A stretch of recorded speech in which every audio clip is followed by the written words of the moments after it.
Amen. Amen. Alléluia.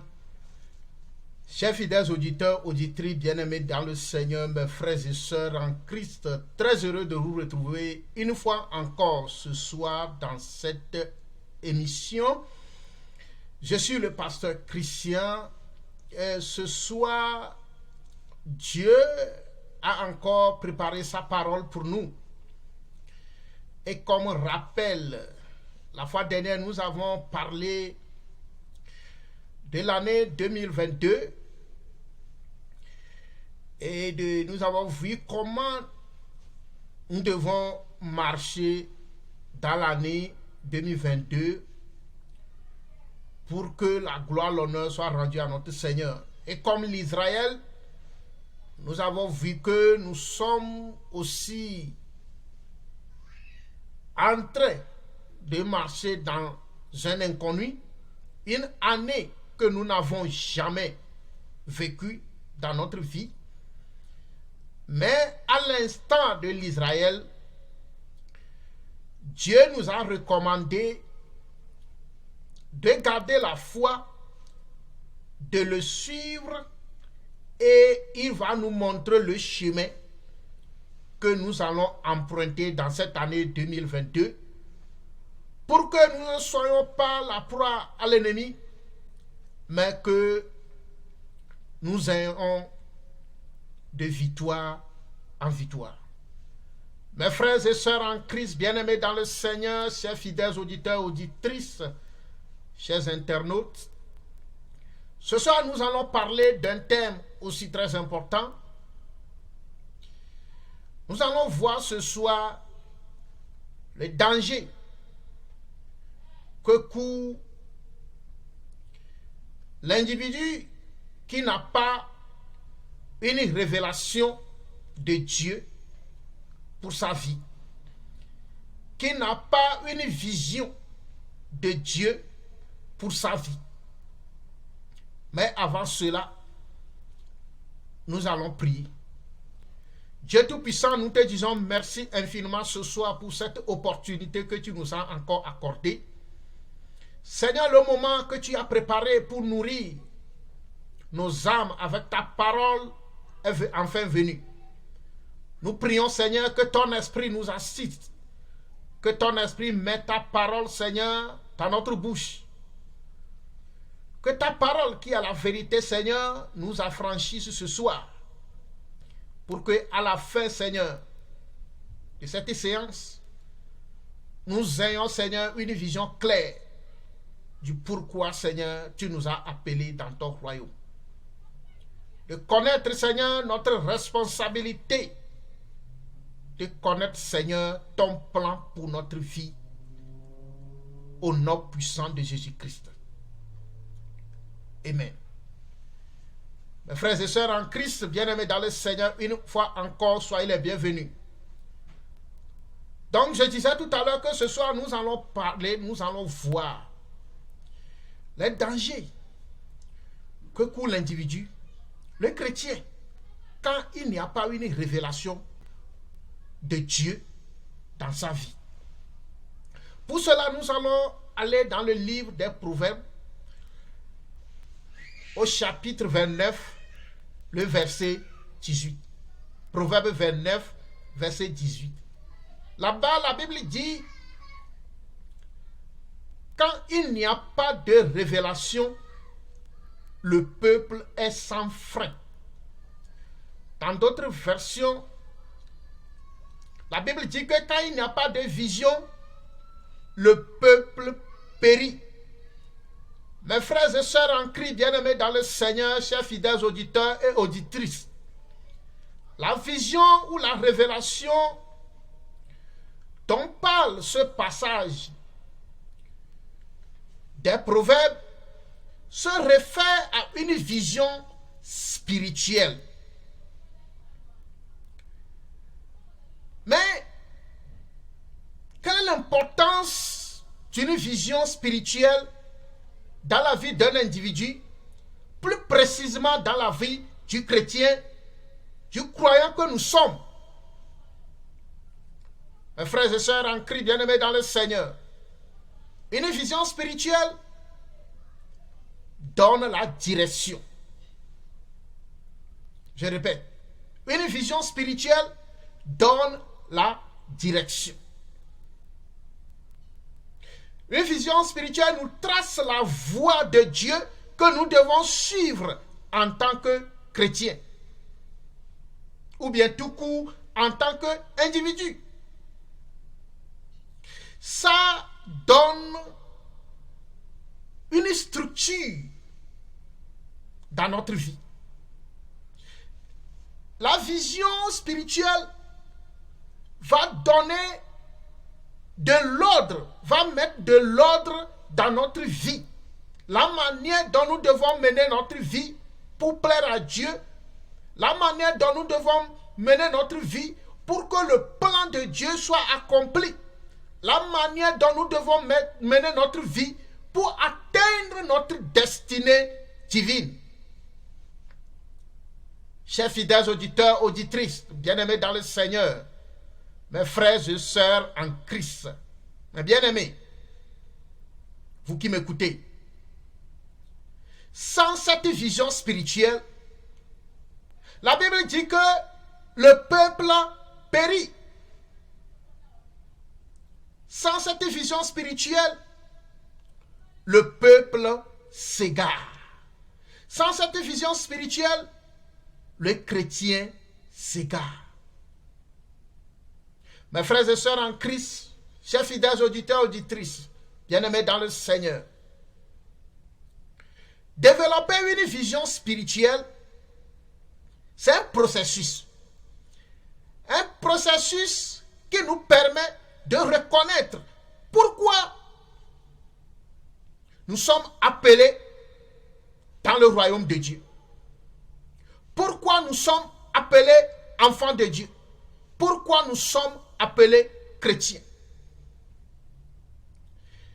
Mes frères et sœurs en Christ, chers fidèles auditeurs et auditrices, une vision spirituelle nous permet de voir au-delà des circonstances naturelles dans le monde dans le monde physique, mais qui nous pousse à voir dans le monde spirituel. Je répète, une vision spirituelle nous permet de voir au-delà des circonstances physiques, de voir dans le monde spirituel.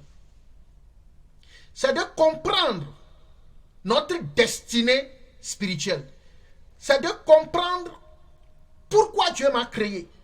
Qu'est-ce que je suis appelé sur terre à faire? Qu'est-ce que je suis appelé dans le royaume de Dieu à faire? Et ceci, quand nous reconnaissons ceci, ça nous permet de connaître notre position dans le plan de Dieu.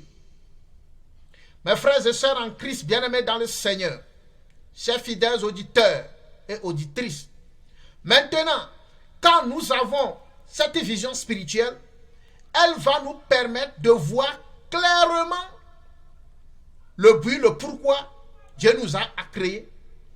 Maintenant, ça va nous permettre aussi de voir Dieu en train de guider tous les pas de notre vie pour que cette vision, cette destinée divine-là soit accomplie. Alléluia. Mes frères et sœurs en Christ bien-aimés dans le Seigneur, chers fidèles auditeurs et auditrices, vous qui m'écoutez, les chrétiens font partie de 3 groupes différents. Rappelez-vous, le verset que nous venons de lire tout à l'heure dit que sans cette vision spirituelle, le peuple périt. Les chrétiens qui sont en train de se perdre, qui sont en train de périr spirituellement, font partie de l'un des groupes ci-dessus. Il y a un groupe, il y a certains chrétiens qui n'ont pas du tout une vision spirituelle de leur vie. qui ne savent pas pourquoi Dieu les a créés, qui ne savent pas pourquoi ils sont appelés dans le royaume de Dieu. Le deuxième groupe, c'est qu'il y a certains chrétiens qui ont reçu la vision spirituelle. Ils savent pourquoi Dieu les a créés. Ils savent le but, le pourquoi Dieu les a amenés sur terre. Qu'est-ce qu'ils sont amenés à faire, à accomplir. Mais ils étaient désobéissants pour accomplir cette vision-là. Le troisième groupe, c'est qu'il y a certains chrétiens, ils ont la vision, ils ont reçu de la part de Dieu le pourquoi ils sont créés, ils connaissent leur destinée divine, mais ils ne savent pas comment l'accomplir. Ils ont essayé et une fois qu'ils ont échoué, ils abandonnent tout. Chers fidèles auditeurs, bien-aimés dans le Seigneur, mes frères et sœurs en Christ, la question est celle-ci. Lequel de ces trois groupes je me trouve? Est-ce le premier groupe? Est-ce le deuxième groupe? Ou bien le troisième groupe? Chers fidèles auditeurs, bien-aimés dans le Seigneur, mes frères et sœurs en Christ, une question aussi nous est posée. Pourquoi? Pourquoi la vision spirituelle dont nous parle ce texte est très importante? Pourquoi des gens périssent sans cette vision-là? La réponse à cette question, nous la trouverons tout à l'heure dans un texte de la Bible, où je vous invite à lire avec moi le livre de 2 Rois, chapitre 6, du verset 11 au verset 17. 2 Rois, chapitre 6, du verset 11 au verset 17. Je lis. Le roi de Syrie en eut le cœur agité. Il appela ses serviteurs et leur dit: ne voulez-vous pas me déclarer lequel de nous est pour le roi d'Israël? L'un de ses serviteurs répondit: personne, ô roi, mon Seigneur. Mais Élisée le prophète, qui est en Israël, rapporte au roi d'Israël les paroles que tu prononces dans ta chambre à coucher. Et le roi dit: allez et voyez où il est, et je le ferai prendre. On vient lui dire: voici, il est à Dothan. Il y envoya des chevaux, des chars et une forte troupe qui arrivèrent de nuit et qui enveloppaient la ville. Le serviteur de l'homme de Dieu se leva de bon matin et sortit. Et voici une troupe entourait la ville avec des chevaux et des chars. Et le serviteur dit à l'homme de Dieu: ah, mon Seigneur, comment ferons-nous? Il répondit: ne crains point, car ceux qui sont avec nous sont en plus grand nombre que ceux qui sont avec eux. Et Élisée pria et dit: Éternel, ouvre ses yeux pour qu'il voie. Et l'Éternel ouvrit les yeux du serviteur, qui vit la montagne pleine de chevaux et de chars de feu autour de l'Élysée. Mes frères et sœurs en Christ, bien-aimés dans le Seigneur, dans ce texte, dans ce passage que nous venons de lire tout à l'heure, nous voyons le peuple de Dieu, Israël, entouré par une armée ennemie, une nation ennemie, la nation syrienne, avec toute son armée, avec des chevaux, des chars de guerre. Mais quand Élisée, son serviteur Géasi, a vu cette grande force de l'ennemi, il est pris par l'esprit de peur et il commence par pleurer jusqu'à aller vers Élisée. en lui posant la question, qu'est-ce que nous allons faire? Mais qu'est-ce que Élisée lui a dit? Élisée lui dit, n'aie pas peur, alléluia. Chrétien, n'aie pas peur. Chrétien, n'aie pas peur. Élisée dit à son serviteur Géasi, n'aie pas peur, car ceux qui sont avec nous sont en plus grand nombre que ceux qui sont avec eux.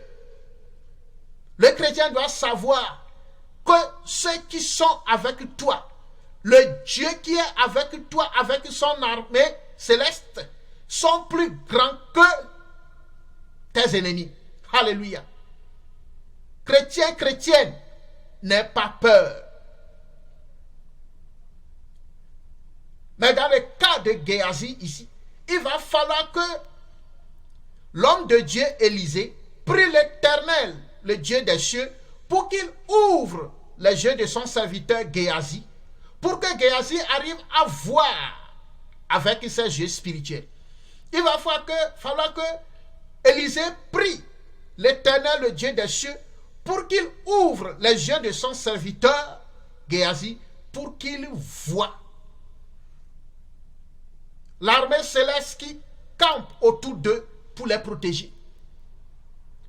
Mes frères et sœurs en Christ bien-aimés dans le Seigneur, malheureusement, beaucoup d'entre nous, en tant que chrétiens, nous ressemblons à Géasi. Nous ne voyons que tout ce qui est autour de nous dans le monde physique. Nous ne voyons que la force, la puissance de l'ennemi. Nous ne considérons que la puissance de l'ennemi. Nous ignorons la puissance de notre Seigneur. Je convie les chrétiens qui m'écoutent en ce moment de commencer par abandonner cette manière de vivre comme Géasi et de commencer par voir au-delà des circonstances négatives la main puissante de notre Seigneur. Alléluia. Mes frères et sœurs en Christ, bien-aimés dans le Seigneur, un point très important dans cette histoire que nous venons de lire dans le livre de 2 Rois 6 est que sans une vision spirituelle, le peuple ne peut pas voir au-delà des circonstances physiques. Le peuple ne peut pas voir au-delà des menaces de l'ennemi. Géasi, malgré qu'il était avec l'homme de Dieu, jusqu'à ce jour-là, n'avait pas cette vision spirituelle dont nous sommes en train de parler. Il va falloir que son maître prie le Seigneur pour que Dieu ouvre ses yeux et il commence par voir dans le monde spirituel. Il commence par voir la puissance de Dieu. Mes frères et sœurs en Christ bien-aimés dans le Seigneur, notre Seigneur Jésus dit un jour que je fais ce que je vois mon Père faire. Alléluia. Ça veut dire que Jésus, avant de procéder à un miracle, il utilise les yeux de Dieu. Il utilise les yeux de la foi, qui ne sont que cette vision spirituelle. Chers fidèles auditeurs, mes frères et sœurs en Christ, chers internautes, comme Géasi, ceux qui ont cette vision physique sont toujours et toujours déprimés. Ceux qui ont cette vision spirituelle, cette vision physique des choses, sont toujours et toujours terrassés par l'ennemi. Ceux qui ont cette vision physique de voir les choses, les circonstances de leur vie, sont toujours dans la peur, dans le découragement, dans le doute, dans l'impossibilité. Chers fidèles auditeurs, auditrices, vous qui m'écoutez, la puissance de l'ennemi n'est autre que ce que nous lui donnons comme crédit. La puissance de l'ennemi n'est autre que ce que nous lui donnons comme crédit. Mais quand nous regardons derrière la puissance de l'ennemi, la toute grande puissance de Dieu, nous sommes plus que vainqueurs. Géasi a fait naufrage quant à la foi, parce qu'il utilise ses yeux physiques pour voir les événements. Mes frères et sœurs en Christ, bien-aimés dans le Seigneur, comme Géasi dit, que ferons-nous? Mes frères et sœurs, sans une vision spirituelle, nous ne pouvons jamais comprendre le but, le pourquoi Dieu nous a amenés dans son royaume. Nous devons avoir une vision spirituelle. Nous devons avoir une révélation de Dieu dans notre vie. Une fois cette révélation acquise, nous allons comprendre, nous allons connaître pourquoi Dieu m'a créé, le but pourquoi il m'a mis sur terre, le but pourquoi il m'a mis dans cette famille, le but pourquoi il m'a mis dans ce pays.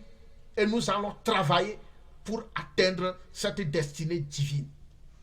Chers fidèles auditeurs et auditrices, mes frères et sœurs en Christ, pour atteindre votre destinée divine, la première chose est que nous devons avoir une vision spirituelle. Nous devons avoir une vision spirituelle. Mais pour avoir cette vision spirituelle, nous devons prier Dieu pour que Dieu ouvre nos yeux spirituels, pour que Dieu nous donne une vision claire de son plan pour notre vie. Pourquoi il nous a créés. Ceci s'acquiert dans la prière. Tu pries, tu demandes Dieu, Seigneur, révèle-moi ton plan. Pourquoi tu m'as créé? Pourquoi tu m'as amené dans cette diaspora? Pourquoi? Quel est le but? Le pourquoi tu m'as amené dans cette ville, dans ce pays? Pourquoi je suis né dans ce pays, dans cette famille? Révèle-moi ce plan-là. Et une fois que Dieu vous révèle ce plan, vous allez commencer par voir au-delà du monde physique. Vous allez commencer par voir dans le monde spirituel avec les yeux de la foi. Et il y aura un ordre divin dans votre vie. Et tout ce que vous allez faire dans votre vie sera guidé par ce plan de Dieu-là. Chers fidèles auditeurs, auditrices bien-aimés dans le Seigneur, je crois que l'Esprit de Dieu commence par travailler dans ton esprit. Et à partir de ce soir, commence par prier. Demande à Dieu, révèle-moi Seigneur, ton plan pour ma vie. Pourquoi tu m'as créé? Et le Dieu qui est un Dieu fidèle, il vous le révélera. Et il vous conduira pas à pas pour que votre destinée divine soit accomplie dans le nom puissant de notre Seigneur Jésus-Christ. Amen. Alléluia. Alléluia. Alléluia. Alléluia. Alléluia. Alléluia. Oh, le Seigneur, il est bon. Il est bon, il est bon, il est bon. Il est bon. Alléluia. Seigneur, merci. Merci, Seigneur. Merci, Seigneur. Merci, Seigneur. Merci, Seigneur. Alléluia. Alléluia.